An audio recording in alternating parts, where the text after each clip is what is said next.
Alrighty everybody, welcome back to the channel. Today we're going to be going over Night of the Hunt 3, the 5th stage, Living Nightmare. As usual, we'll just go over all of the items in it, and we'll start off with the seals. So the best seals are Inspiration and Primal Roar. Again, it's the same as the other series for this current Night of the Hunt. When being shielded or healed, grants physical damage up and major damage up major for 10 seconds. That works great on Timeless Aeona, as she's able to self-trigger that. The other options that we have is Weathered Covenant. When the battle begins every 8 seconds, all allies gains crit rate 5%. Again, this is a timed one, so it's not very good. Same with this one, every 10 seconds. Then we have the other two ones, so every time a Crescent Moon uses their ultimate, all allies gain crit damage minor for 10 seconds. This one is decent. Same with this one. They were about the same for the last stage 4, but then we just have Primal Roar, but performing basic attacks gain attack speed, crit rate, crit damage. With Timeless Aeona, this is really good for her, and it helps with the RNG,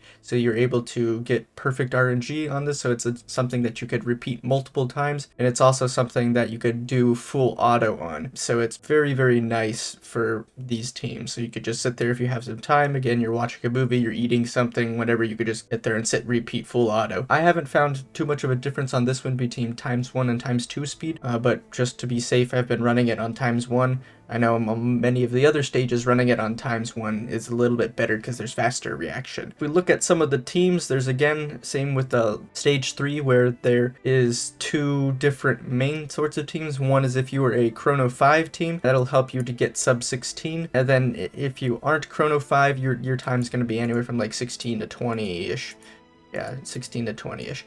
So if we look at some of them, most of them are going to be, this is the new team that I discovered when testing with guild members, is Lemonade is a little bit better than Gilrain in this, because Gilrain hits just the one target, and then Lemonade hits multiple targets, and so it helps to weaken them down.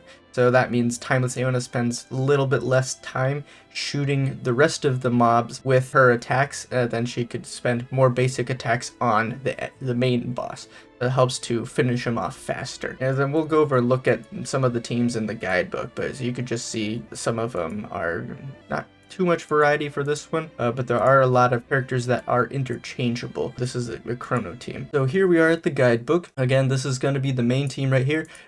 Same with the Hunt 3, you're using 3 instant summoned characters, Timeless Noah, and both don't work quite as well here because they need 2 basic attacks to trigger first before theirs, while these 2 trigger instantly, and then I'm pretty sure Clive's triggers like ½ second after or 1 second after. The ult order on this is literally just Timeless Aeona leading Bella. I probably tested, I don't know how many different variations of this team. For the position, it was important as well, where you want your Timeless Aeona to be tucked into a corner so she retains her shield stack as long as she wasn't getting attacked. So if Fleeting Bella was taking the attacks, it didn't really matter too much where it was, but for me this was the best positioning, and I was able to get the highest. Whether that was RNG, I'm not entirely sure, but you can mess around and try it with yourself. Then we have the other 2 teams. They're variants of each other. One is basically if you have a Lemonade, you place her towards the middle and she's able to hit 2 or 3 enemies there, instead of if you use just a Gilrain. And then you could test with this comp specifically. Gilrain and Nicole are interchangeable in this one, so if your Timeless Aeona is stronger, Gilrain as well has a stronger base damage than Nicole, so they're able to burst down the Augustine target enemy a little bit faster.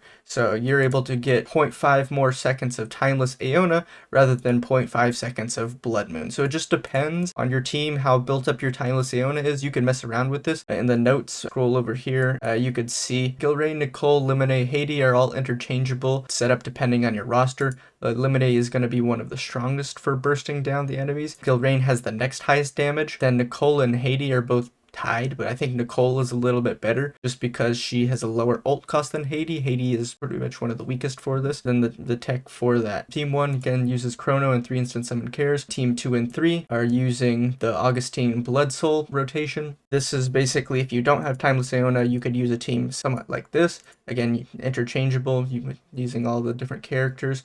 Then if you don't have a Fleeting Bella, you can use an Octavia. And if you have, like if you're doing like a Lamia instead of a Van Helsing, you could do that. If you don't have a Fleeting Bella, but you have a Timeless Aeona, you can use an Octavia as well, or you could use an Akka. Both of them work for a Fleeting Bella. Alright, so this is basically the non-Chrono 5 team. And then for the ult rotation, it's just going to basically be like this. If I wanted to, I could swap in a Gilrain. If it doesn't really matter too much, you could just test and see which one works well for you. And then you could see here, Lemonade is hitting these 3 enemies right here. So we'll go ahead and get started. But actually, one thing I want to talk about real quick is why this is working is due to the passive of Augustine. So when a unit with Otherworldly Mark dies, all allies recover 1 blood soul. Basically, he does the chain which applies an Otherworldly Mark to the furthest enemy. The reason why we're targeting this one is because the health is the lowest out of all of the other characters. 179,000, 262, and 209,000.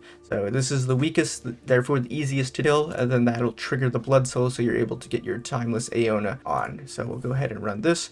You can see there's the mark, Otherworldly Mark, and that was the Lemonade explosion.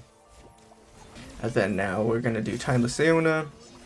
And then it's going to be Fleeting Bella into Timeless Aeona. And then if it's still alive by that time, then we'll go ahead and get a Nicole going. So it's not a bad time. I think the lowest I got using that team was an 18.43 or something like that. And then this is without, none of these characters have artifacts on right now, or relics. So only these 2 do. I probably spent 3 hours testing different characters, different positionings, and then so you could kind of see he's basically jumping to here and he's triggering him instead, and then it doesn't really matter where Gilrain is. And then for the ult order, it's just going to be these 2. It doesn't really matter. We won't get to that point, and then we'll go ahead and get this running so you can see how this works. So there's the triggers 1, 2, 3. Here's our Timeless Aeona. It's better if she's in a corner or if she's on the 3rd row, just because she could hit everybody with her ult instead of enemy that teleports back. So you can see it's pretty close to that. Timeless Aeona is doing most of the damage. Gilrain Bella did some damage. It's very negligible. That's pretty much it. If there are any updates to teams, if whatever last minute team pops up, it'll be updated in my guidebook. I likely will not do an updated video on it. Hopefully this helps you guys to be able to obtain higher ranks. As always, please leave a comment and ping me in the Discord with your new times or your best times or whatever. And I look forward to seeing you all in the next video.